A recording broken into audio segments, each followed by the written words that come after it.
Hi everyone, and welcome to Virtual Vine's episode on Georgetown University.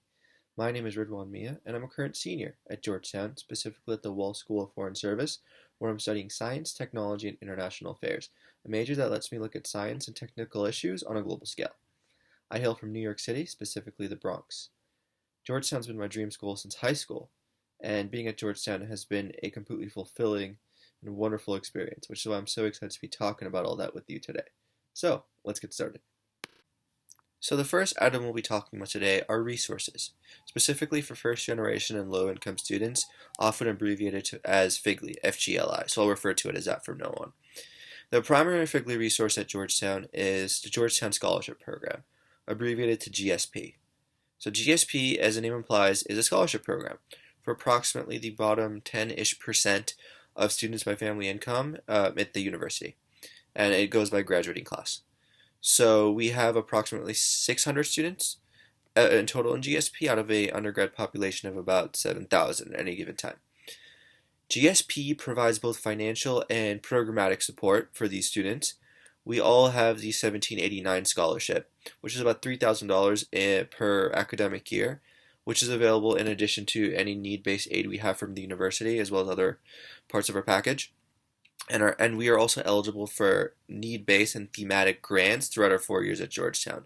These grants include everything from first years having a specific stipend to fund their flights or buses or trains back home, or professional development grants for juniors and seniors. GSP also has a full staff and office, which means we have people available to support us at any given time. And they hold a wide variety of programs every week, sometimes even every day of the week, and offer services including but not limited to counseling and personal and professional development, which is very helpful as a FGLI student at an institution like Georgetown. I am a member of GSP myself, and I found that it's nothing short of a family for me. GSP friends have been some of my best in college, and I really appreciated that.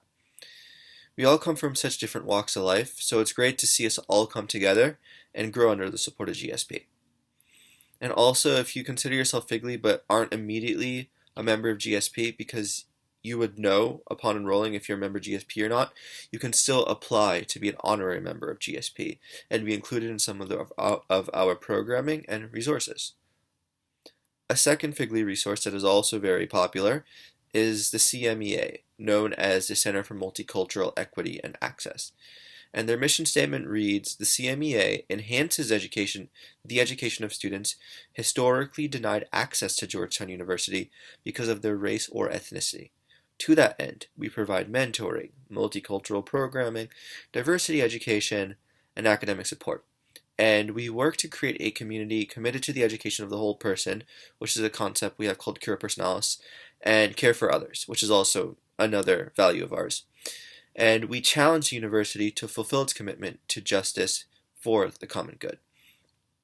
And a lot of the programs that the CMEA has that are also offered at other universities as well include La Casa Latina and the Black House, which are specifically they're residences for the Latinx and African American and African communities. There are also other programs that you may have already heard of, such as Hoya Saxa Weekend, as well as a variety of different programs offered throughout the year. In terms of academic and student support services, we have a CMEA has a book co-op, a book loan scholarship, walk-in counseling services, walk-in career counseling, low-cost printing, and advisory for summer housing, as well as other scholarships. But one of the biggest offerings of CMEA is what is called the Community Scholars Program, or CSP.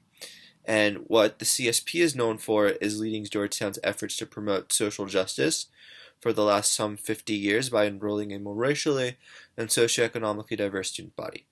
And CSP aims to contribute to the successful retention and graduation of undergrad students who are often first-generation college students and typically represent diverse racial and ethnic backgrounds. So as you can see, CSP is one of the forces that is committed to FGLI success, and there are many students who are both FGLI as well as not necessarily identify as FGLI but serve as allies as FGLI who are a part of making CSP and CMEA, that whole ecosystem, very successful, which is one thing that is very helpful for a FGLI student at Georgetown. A third resource that may be helpful for some FGLI students is the Hoya Hub Pantry, and that is offered by the Office of Student Affairs, which isn't necessarily committed just only to FGLI students, but to students at large. And this includes this is a resource for any member of the Georgetown community experiencing food insecurity. It's a pantry, as the name implies, with non-perishable food items, so canned goods typically, available for anyone who needs food on an immediate emergency basis. It's based on the idea that no Hoya should go hungry. Hoyas are sort of the individuals of Georgetown. The Hoya Hub is a place for nutritious food to cover short breaks or unplanned gaps in access to meals. So say for instance, there is a break and you're not able to go home at the time, you can access food through the Hoya Hub. And in addition to GSP, CMEA, the Hoya Hub, there's also general campus resources available to students at large, and of course including FGLI students. These include CAPS, which I believe stands for Counseling and excuse me, give me one moment. Counseling and Psychiatric Services, as well as the Colley Career Center, which it helps students of all years prepare for their career journeys. You can also find many resources within your specific undergraduate colleges and departments, which will go into later, to meet your study-specific needs. In the context of our libraries, Georgetown has 4 main libraries for undergrads. The flagship, biggest, most common library that we talk about is Lowinger. That's the full name, but we typically just refer to it as Lau.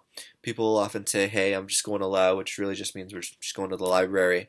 And it's a 5-floor plus a basement, so it's pretty decently sized. But there are 3 others that I can also talk about. My favorite is the Bioethics Library, and what I like about it is its Gothic feel, architecture, and ceiling paintings. It's very beautiful. It feels like, you're going back into time. It's also pretty quiet and underrated, and it's a very well-kept secret, honestly, because it's hidden in plain sight inside Georgetown's flagship building, Healy Hall, which is the big building you'll see as soon as you enter Georgetown's campus. I believe it's about 250 feet tall at its tallest point, and that's where, that's sort of the iconic symbol of Georgetown. So the fact that I can go and study in there, in such a beautiful library, is one of my favorite parts of being a student there. A third library is the Blommer Science Library, which I also like, but I don't find it as comfortable. But the Blommer Science Library is more popular with STEM and life sciences students because it's located in the life sciences building called Regent Hall. There's also Riggs Library, which is also located in Healy Hall. It's not usually open except for maybe ceremonies or special dinners, but it often opens up during finals to free up extra study space.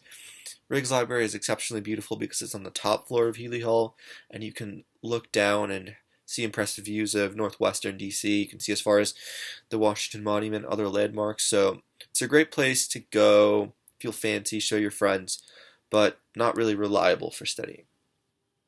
And of course we have other libraries for our medical law school campuses, but these campuses are sort of further away from our main campus. So for instance, the medical campus is to the north of the main campus, while the law school is on the other side of DC. So we could potentially use them, but it's not really an option most undergrads take advantage of. In regards to academics, so there are 4 main undergraduate colleges at Georgetown, as you've probably heard.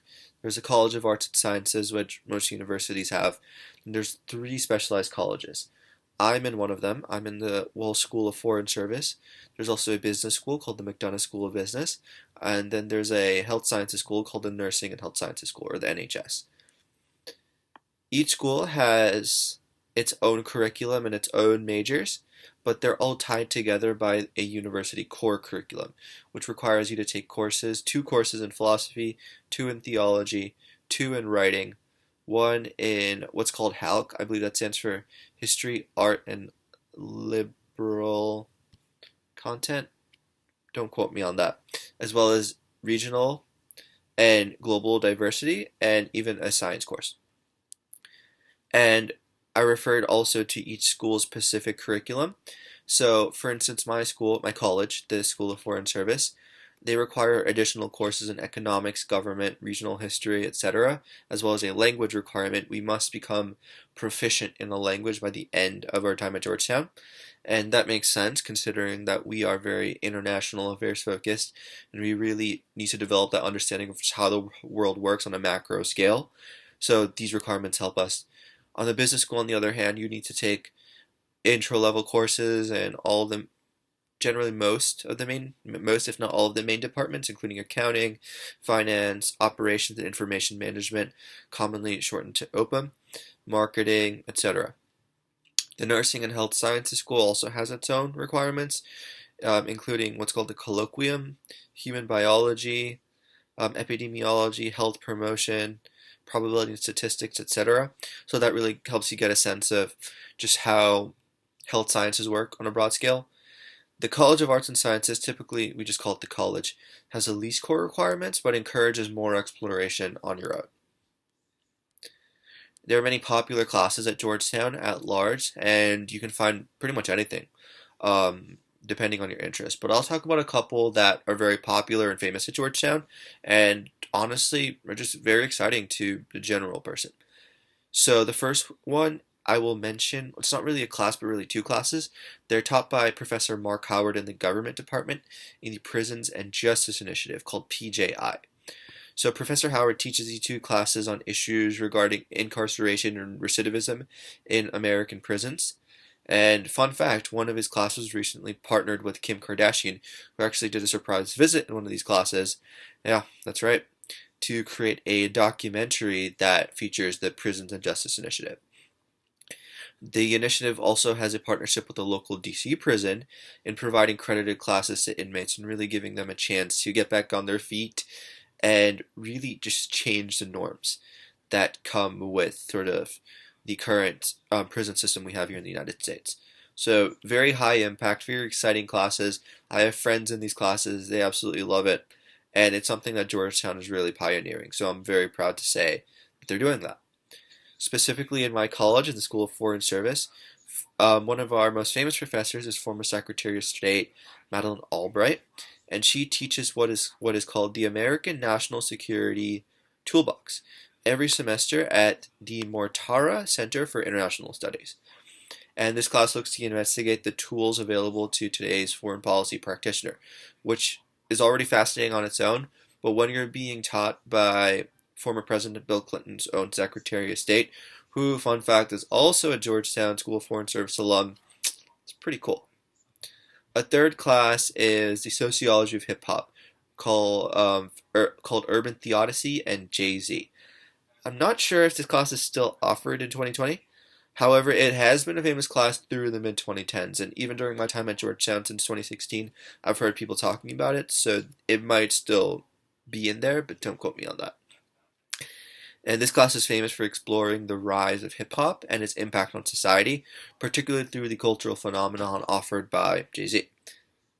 Beyond these classes, there are great offerings for all fields, and I would highly encourage you to dig deeper through the Georgetown website and really get a sense of what's available, because honestly, the possibilities are endless, and new classes are coming up all the time.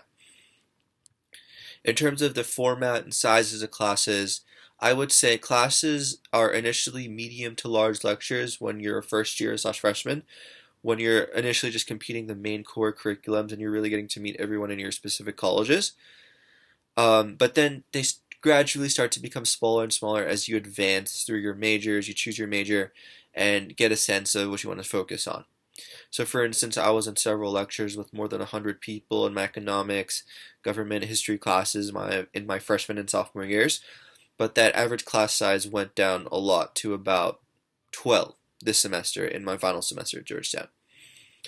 In terms of student-professor relationships, professors are generally quite approachable and have their office hours as they should, but famous or busy professors can be harder to reach, especially during peak times such as before important exam or paper deadlines, so just watch out for that. However, I've had close relationships with my professors at relative ease. My one professor for my senior seminar called documenting Latin American history. He invited us to dinner at the end of the semester, my first semester for freshman year, and he cooked us his own lasagna dish. He actually had a vegan and non-vegan option just to be inclusive. And he was one of my favorite professors at Georgetown. His name is Thomas Dodd. He's a former ambassador also to the Clinton administration. He served in Uruguay and Costa Rica, and his brother co-authored the Dodd-Frank Act during the 2008 financial crisis. Who would have thought? And that was a phenomenal experience, and I'm really glad I was able to have that. So, while I believe Georgetown could do more in offering programs to bring students and professors together, I would say nonetheless Georgetown students and professors are naturally very friendly, and as these bonds sort of come together naturally. So there's nothing really to worry about. I would say professors are approachable, they want to hear from you, and that's been my experience every semester. In terms of study resources, there's tutoring available for many intro classes, which you would be taking as a first year / freshman, for everything from accounting, calculus, economics, statistics, computer science, biology, chemistry, so on. Study groups typically form naturally with your classmates. Your classmates are typically very approachable, and if you make a friend or two, it's very easy to form a study group. GSP, as I mentioned earlier, also offers stipends for tutoring. If you're a FGLI student, you can take advantage of that. In terms of where I like to study, I typically like to study in the bioethics library, as was mentioned. Sometimes I'll go meet my friends in Lao or go study on campus in spots such as Selinger Lounge, which is sort of an open area in a big building called the Levy Center on campus. Or I go out into the Georgetown neighborhood to study at one of our many coffee shops. My favorite is Compass Coffee on O Street and Wisconsin Ave.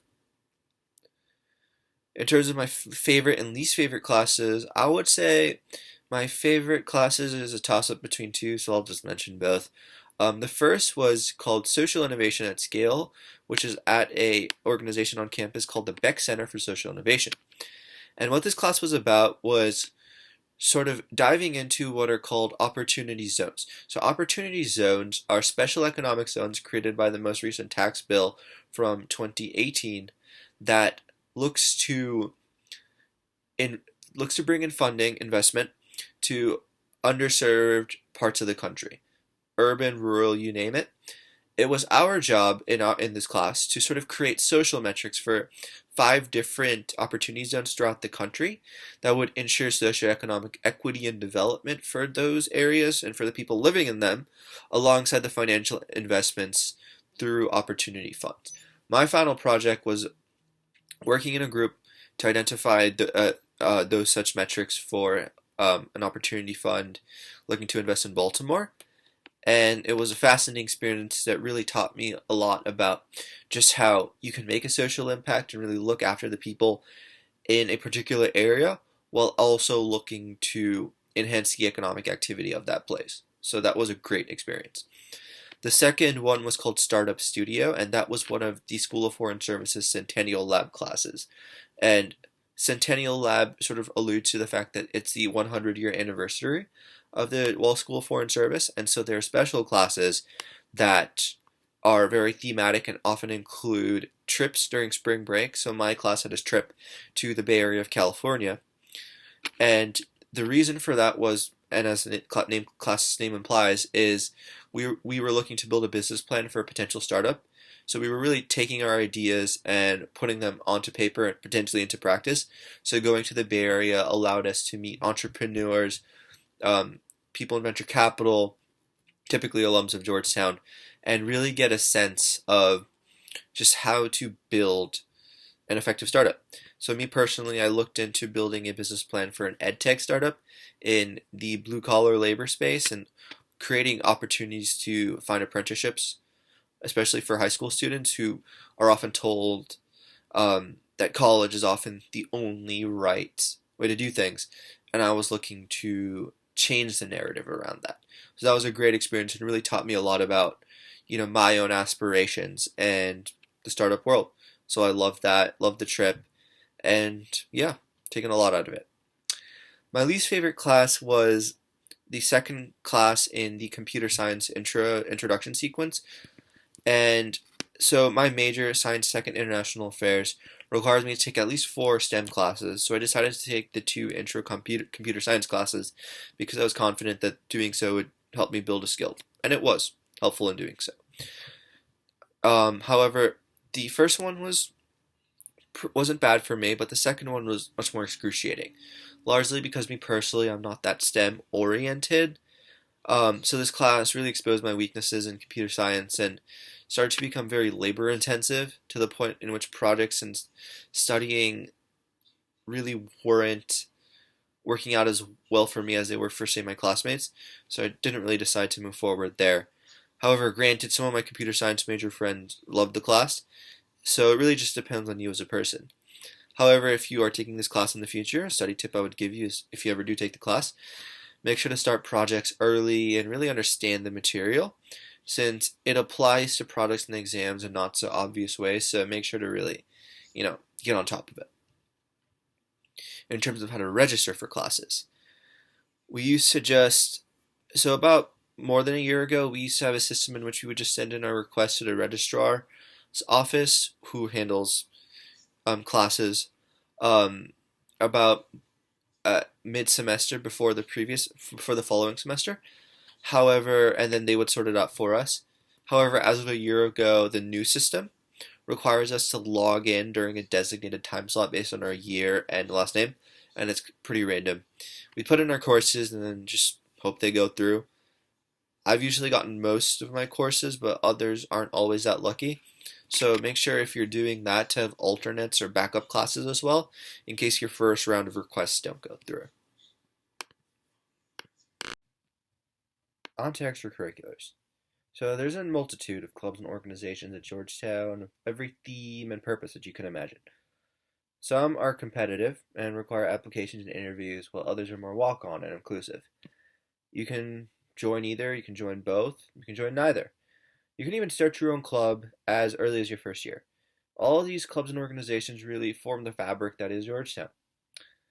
I've been a part of multiple throughout my time at Georgetown, and I'll name a few. For instance, I was part of the Georgetown Marketing Association, specifically under student-run marketing agency, which we called GM Agency.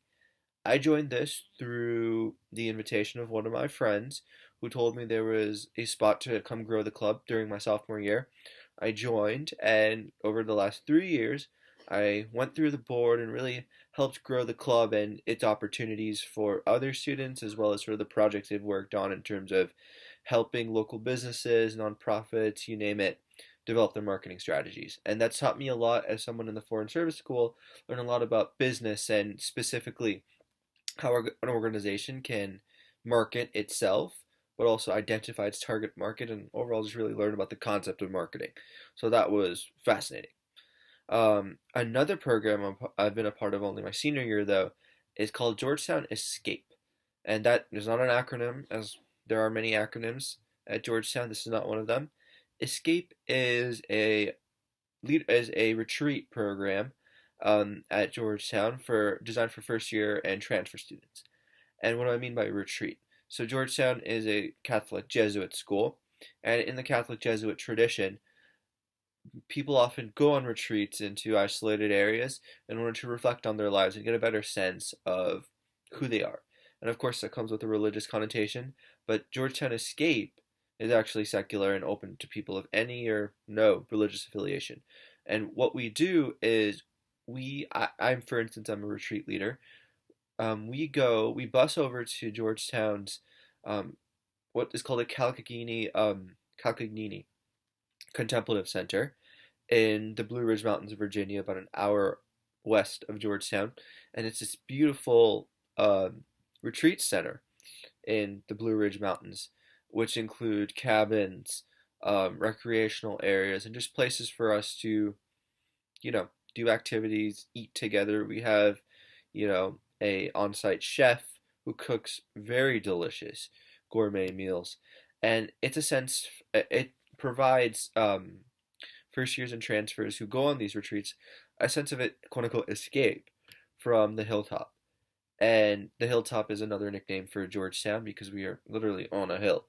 So that gives us, a great opportunity to reflect on our lives and, really help our first year and transfer escapees, because we're escape leaders, so we would call someone on the retreat an escapee, a chance to reflect on their life since applying to Georgetown, so the life before Georgetown, as well as their first year at Georgetown, to really get a sense of how they're feeling, do that, mental health check-in, and really give them a sense of, what's next, what to really expect, how to build a framework to, you know, really be happier, more confident going forward. This is a very fulfilling activity for me. It's helped me really build some fascinating friendships, and is one of the things that I feel makes Georgetown an unparalleled experience. So a couple other clubs I'll just mention very quickly are Alpha Phi Omega, which is Georgetown's only co-ed community service fraternity, the Hilltop Microfinance Initiative, which I was part of in my first and second years. That is Georgetown's only student-run microfinance institution, and also one of the only in the world. Um, I've also done on-campus performances. For instance, our South Asian Society holds a show every fall called Rangila, which means full of color in Hindi, and that is a South Asian fusion dance showcase that raises money for charity every year. I did that my sophomore and junior years and absolutely loved it. In addition, I'm a part of other religious affinity groups as well, such as the Muslim Students Association, as well as Muslim Life under the campus ministry um, umbrella. And these have sort of allowed me to, be in touch with my faith and get a sense of, other faiths as well through interreligious organizations. And of course, you're not obliged to join any of that at Georgetown, but it's definitely an option if you are a person interested or in religion or a practicing individual. In regards to Greek life, generally Greek life is not recognized by the university, which means they generally don't receive funding and are thus quote unquote underground. That means they don't have a dominating effect on campus social life, but many people still partake and join, and it's totally acceptable. Campus social life instead is driven by clubs, organizations, teams that you're a part of. Sports teams, for instance, are very close. I have friends on the sailing team, and they spend most of their time together, as far as I know. Um, my fraternity, APO, is the only recognized fraternity on campus because it's housed under the Center for Social Justice that hosts a variety of volunteer-based organizations. And APO is also regulated by the university, which allows us to come into the fold and thus be recognized. In terms of research and work study, um, regarding work study, I personally have worked a work study job throughout my 4 years at Georgetown with an on-campus security service called the Student Guard Program. And what we do is we check student IDs and make sure the right people are getting into residence halls as well as lounge or library. And I found that job through the Student Employment Office portal, and there's many jobs available, but you best apply before the semester begins because they fill up very quickly and can get competitive. Research is also widely available, and the university will often send out opportunities via email to students. But you could also reach out to your specific colleges, the departments you're interested in, and even individual professors, and they'd be happy to help you and connect you to research opportunities. Georgetown is a important research university, so we have ample research going on in all fields except maybe engineering at any given time. So there's honestly a lot of opportunity there. Dining and housing. So, regarding dining plans available to underclassmen, freshmen first years are required to have a dining plan, and we only have one dining hall, and it's called Leo's, or O'Donovan Hall, or Leo O'Donovan Hall, but we just call it Leo's, and it has 2 floors. The top floor is sort of a bunch of small individual sort of restaurant-themed places where you swipe your Go card, which is what we call the ID card, and that allows you to register one of your meal swipes. So that's basically 1 credit for a meal, and then you can get a meal from one of those restaurant type places. The bottom floor is more of a buffet style, so you can go around, get vegan you have your vegan options, your grill options, your comfort food options, salad options. There's a lot you can get from the bottom floor too. When I used to have a meal plan, the last time I had a meal plan was my junior fall. I typically like the top floor more, but the preference is completely up to you. We also have a bunch of other non-dining hall locations that offer um, um, food, sell food, or allow you to use your meal swipes throughout campus. So Chick-fil-A, we have a Chick-fil-A on campus. Can't use a meal swipe there, but you can use what are called flex dollars, which are basically a declining debit on your Go card. You can use your meal swipes at places like Crop Chop, which is a salad bar on campus, Royal Jacket, which is a sandwich shop on campus, Einstein Bagels, which is a different franchise, but we have one on campus where you can use your Go card, and so on. We also have an on-campus convenience store, snack store, various coffee shops, and a salad bar, which are all run by a Georgetown student-run company called the Corp. And you can even apply to join that organization if you want, and they offer those services to students throughout the year.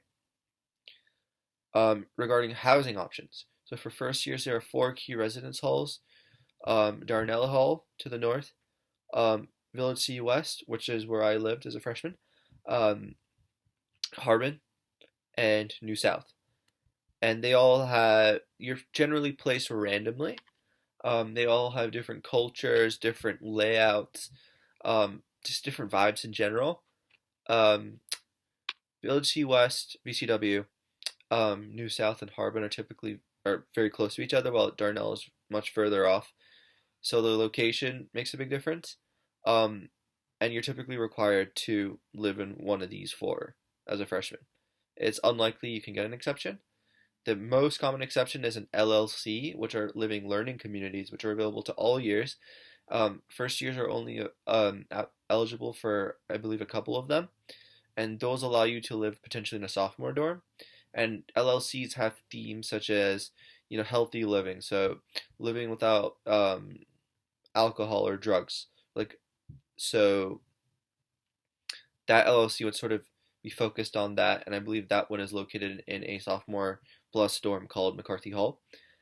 Um, there's also multiple sophomore and upperclassmen dorms available on campus, as well as apartments and townhouses that are a bit more competitive to get, but are more fun. I lived in apartments and townhouses for 3 out of my 4 years at Georgetown.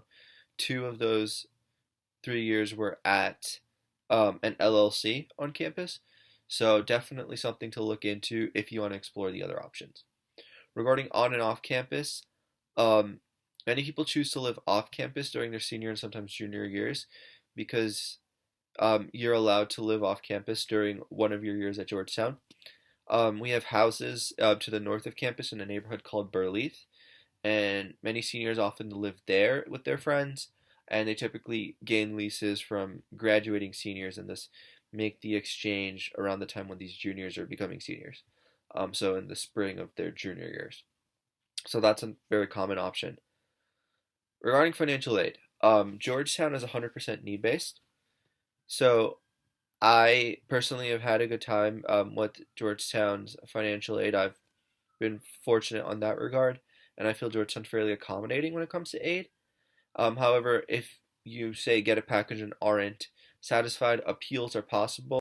It really just depends on your case and by the person. Regarding the DC area around campus, so DC is a great city. I originally came from New York, but really wanted to try a different city for college, and I was a big politics nerd always, so DC was a perfect place for me to really get a sense of that. There's great professional and social opportunities. I interned, for instance, with the United States Trade Representative, which is a cabinet department that focuses on writing and maintaining trade deals. So that was an opportunity I wouldn't have had if I didn't go to DC for college. And I did that during the spring semester, so that let me study and intern at the same time. Um, Great food in DC, many fantastic restaurants in the DC area. Um, you'll always have something to try and do. There's also various other universities in the area, namely George Washington University and American, as well as University of Maryland and George Mason University, that you can that often hold events, and you can often partner with the students there to hold events together. I've seen that, and it really just creates a good social atmosphere among the young people at these various universities.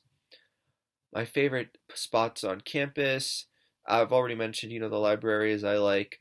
Um, what I would say is campus is especially beautiful around this time, which is why it's hard for me not to be there right now. you'll often find people in the springtime, like especially now, um, on Healy Lawn, which is the great green space in front of the Healy Hall I told you about. And you'd find people playing sports, studying there, and just like completely just sort of like colonized by everyone with picnic blankets and just a beautiful sight. Um, in like March, April, May. So that's definitely like one of my favorite places to be in the springtime. Um, and going into likes and dislikes. So it's sort of like starting to wrap things up. In terms of likes, what I love about Georgetown is the wealth of opportunity. Georgetown opens so many doors to so many different fields depending on what you study, or even fields that you aren't studying. So, say for instance, I mentioned the Georgetown Marketing Association. I could have very easily pigeonholed myself into just what I was studying and just focus on international affairs, but GMA let me, for instance, focus on business and really opened up my credentials in that field. Georgetown's really made it easier for me to get certain internships. For instance, my first internship, my first year, I was able to find through the help of my alumni interviewer, who I stayed in touch with, who was friends with another alum, who offered me an internship at his company where I worked for 2 years. And that wouldn't have been possible had I not been at Georgetown, specifically doing the things I was doing. Of course, you can get that in other universities as well, but that's been my experience at Georgetown. Um, Georgetown, secondly, has some of the brightest minds in the world. You're going to be going to school, studying with, sharing yourself with some of the next generation's leaders. Honestly, leaders of today as well. Your classmates and schoolmates will be driven, motivated, visionary, just generally very kind, and give you a sense of where the world is going and how the change how change can be instituted in the world, and it's a great feeling. On that note, it's a very wholesome community. I feel that people really care about each other, and Georgetown does its best to look after members of its community, especially through resources like GSP or CMEA or campus ministry that really builds a community and really brings people together and really shows you're not alone. And I love that about Georgetown. In terms of more so dislikes, I feel that at Georgetown it's sometimes very easy to feel like an imposter, to get imposter syndrome, to feel like everyone's so put together, so much more successful than me. That sort of false perception, and that's a common theme at many you know um, top universities. So that's something to really overcome as a student at Georgetown, to really believe in yourself, to really feel I am here, I deserve to be here, I need to make the best of what I have here. So that's definitely a struggle that many people have, so something to look out for, but nothing that can't be overcome. Secondly, I would say housing and facilities could use some help. We've had issues of, especially dorms, but also on campus buildings not being in the best shape in terms of maintenance. So I'd really hope to see more investment and improvements in that over time, but I'm confident that we can accomplish that. So, yeah, in conclusion, I've loved Georgetown, and so has pretty much everyone else I've met along the way. Georgetown was my dream since high school. And as a graduating senior, despite all that's happening in the world right now in the time of COVID-19, I would still say Georgetown's been a dream come true. Thank you for listening. Best of luck, and Hoya Saxa.